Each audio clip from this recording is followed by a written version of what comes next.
So, in this video, we will be talking about weak men.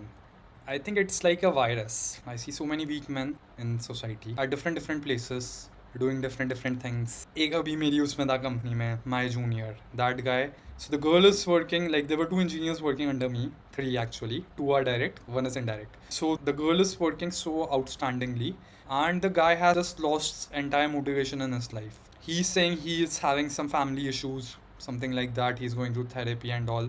I understand. I understood for 1 month.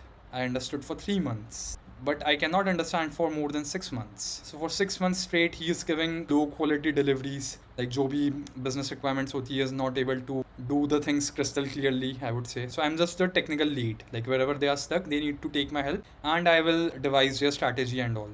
The thing is, like they are more billable than me in that project. I am very less billable. I handle multiple projects as well.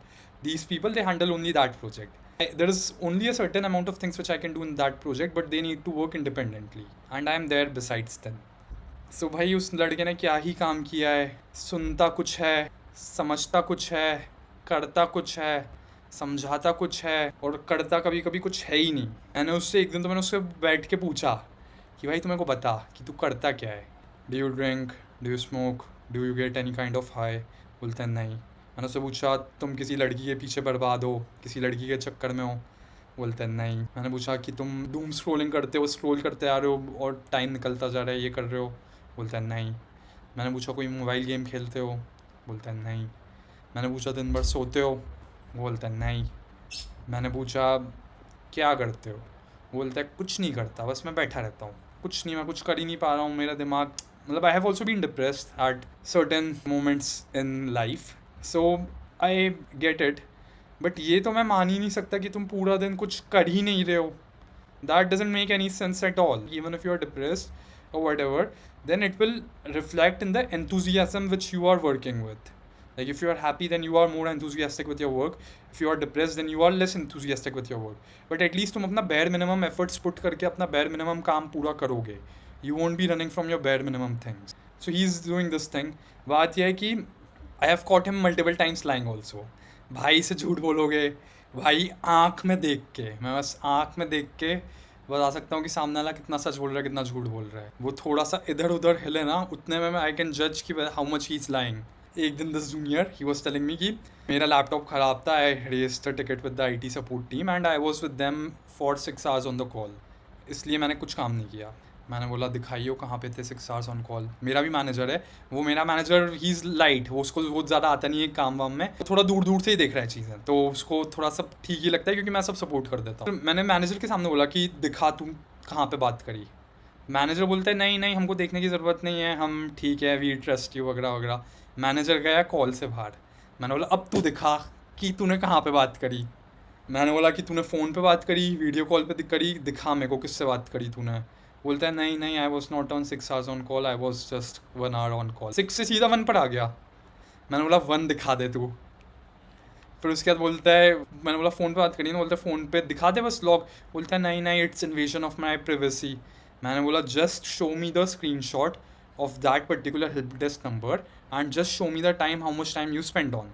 इतना मैंने उसको पकड़ा है. मैं मेरे manager से मैं 10 बार, मतलब बात ये कि मैंने उसको 15 बार पकड़ा है, ठीक है. तो मैंने मेरे मैनेजर के साथ एस्केलेट सिर्फ उसको 3 बार ही किया है. मतलब बाकी बार मैं उसको अपनी साइड से चांसेस दे देता था. कहीं ना कहीं मेरे को भी लाइफ में कभी ना कभी बहुत चांसेस मिले. So I appreciate it. I whatever I have, like मेरे को कुछ लोगों ने सपोर्ट किया, तो it's my duty to support the newer people also. But वो कॉलेज था, ये जॉब है, यहाँ पे मेरी भी जॉब है, तो this is bad. But I see, when I look at him, I see a very weak fucking human. अब मैं क्या बताऊँ, मतलब I have also been weak, but it's your duty. Maybe he will become strong, maybe he will not. I have not that much expectations from him.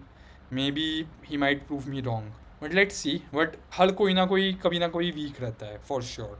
Now it's your duty to become a strong man. भाई तुमको strong बनना पड़ेगा. तुम नहीं बनोगे तो तुम्हारा हक कोई और खा जाएगा. If you are not strong, you are fucking weak. And if you, I won't be surprise if you get married in the future. तुम्हारे घर वाले तुम्हारी ज़बरदस्ती शादी कराई देंगे. किसी ना कोई तो लड़की तुमको मिली जाएगी, जिससे तुम्हारी शादी हो जाएगी.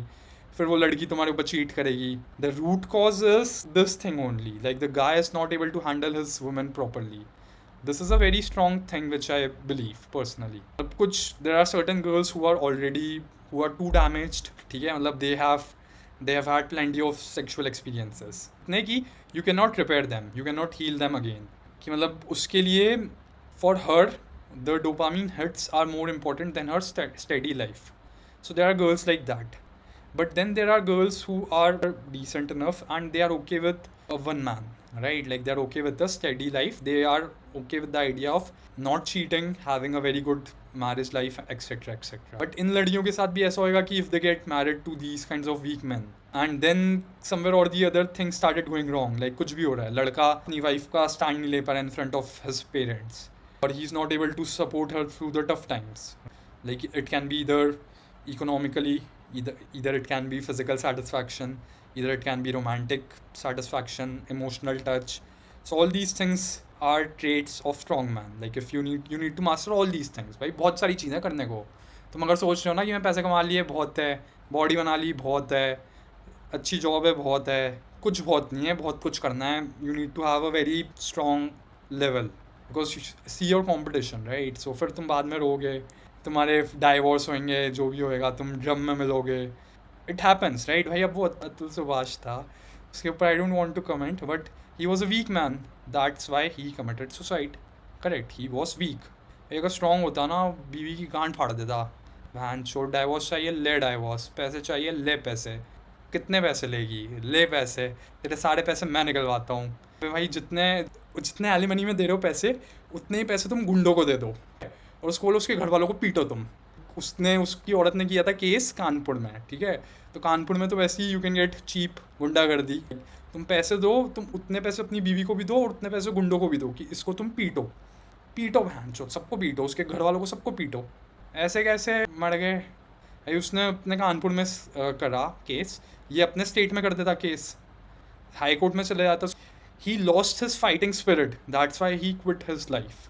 भाई फाइटर स्पिरिट नहीं मरने देना है भाई. आज चाहे घर गिर जाए, कुछ भी हो जाए, लंड कट जाए, but I will not never stop fighting. How can you fucking stop fighting bro? It's your fucking life. You need to get the best for yourself. मैं एक और अब स्टोरी सुनाता हूँ. सो अभी मैंने एक लाइन सोची कि if you are listening to your parents always, then you are a fucking weak human. तुम हर एक चीज़ अपने पापा मम्मी से सुन के कर रहे हो, जो बोल रहे हो वही कर रहे हो. भाई तुम जिंदा क्यों हो? अपनी जान को अपने पापा मम्मी को दे दो, उनको बोलो ये लो रिमोट, सब बता दो कि इस बटन से मैं खाऊंगा, इस बटन से मैं पीऊँगा, इस बटन से मैं मेरी बीवी के साथ सेक्स करूँगा और इस बटन के साथ मैं नहाऊँगा. तो ऐसे एक रिमोट बना दो बड़ा सा और पापा मम्मी को बोलो जब आपको जो बटन दबाना है दबा देना, मैं वो चीज़ कर लूँगा. भाई ऐसे तोड़ना जिया जाता है भाई. Let me give you my story. तो ये बात थी स्कूल के बाद की. स्कूल में फर्स्ट अटेम्प्ट में I was not able to clear IIT. Normal, many people are not able to do it, clear it. अब मेरे को मेरी सिटी का, होम टाउन का एक डिसेंट कॉलेज मिल रहा था. मतलब मेरी जो सिटी का था वो बेस्ट कॉलेज था. उसके अंदर बेस्ट ब्रांच नहीं मिल रही थी, उसके अंदर इंडस्ट्रियल प्रोडक्शन ब्रांच मिल रही थी. अब हुआ ये कि लोग बहुत खुश हो गए थे. मतलब some of my relatives were oh my God, वो कॉलेज मिल गया, वो मिल गया, ये हो गया. बट भाई का ध्यान था IIT पर, वो IIT ही चाहिए था. अब मेरी मम्मी ने बोला, मेरी मम्मी भी अपना दिमाग लगाती है कि हम बच्चे के लिए सब करेंगे.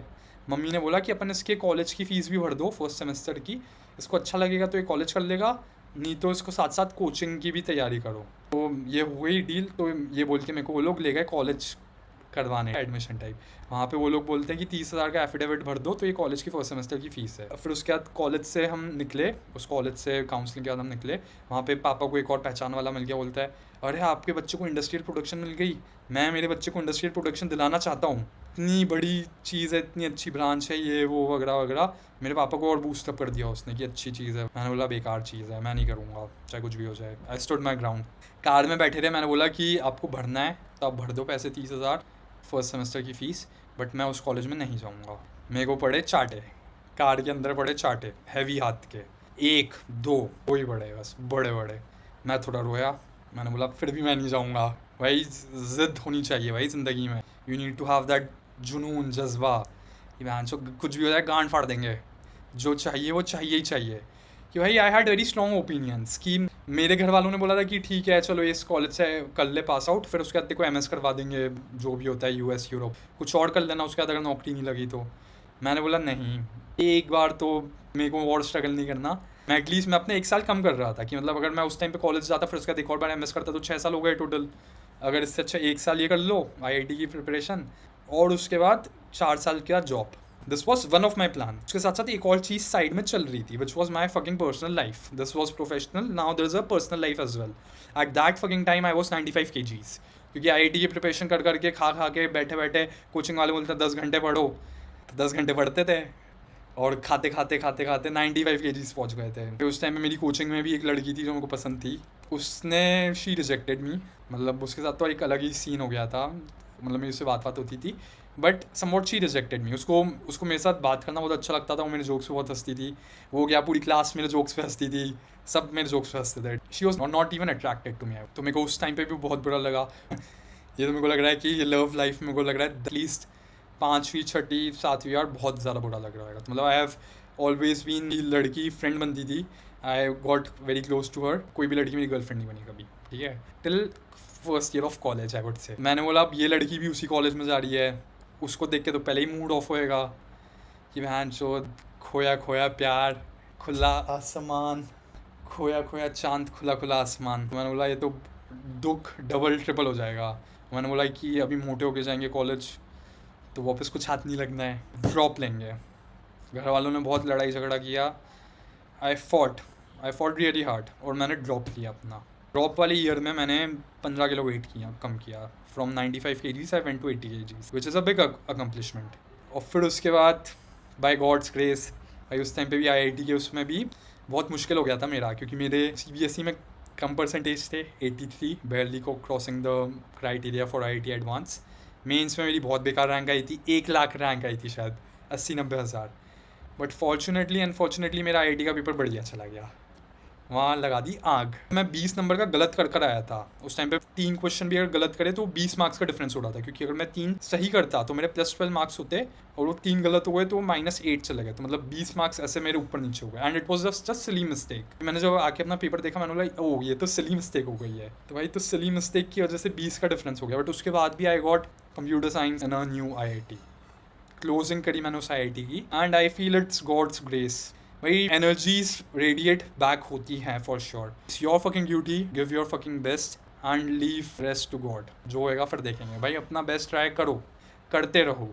तुमको हर लाइफ में हर टाइम पे you need to give your fucking best, either when you are in your school, when you are in college, when you are doing your job, when you are married, when you become a father, when you are a son. So you need to give your fucking best always. ये नहीं है कि responsibilities पड़ी हैं और उसकी तरफ देख ही नहीं रहे हैं, मोबाइल में गेम खेलते आ रहे हैं। मैंने ये भी किया है, so that's why I know.